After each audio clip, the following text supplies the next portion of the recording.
Burası nerenin köyüydü? Ebiş köyü. Ebiş köyünde Ebiş köyü. kışlık yufka yapılıyor değil mi? 3 gündür Evet. yapıyor. 3 gündür yapılıyor. Bütün aile sırayla aileler herkes mi yapıyor? 3 gün ekmek bitti. Allah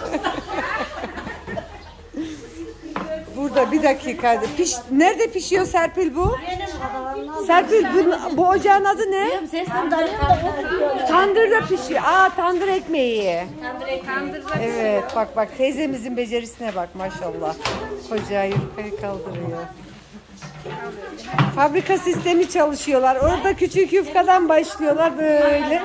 Dolana dolana tandırın yanına kadar geliyorlar.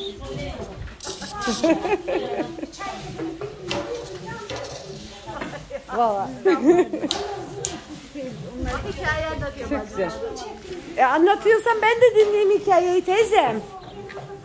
Neden anlatamazsın? Anlatırsın tabii.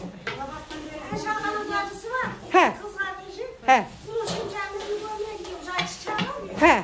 Giderken de bu çay demlemiş diye yüzünü almış. He. Kendisi onun yerinde yok. Bizim yerinde yok. He.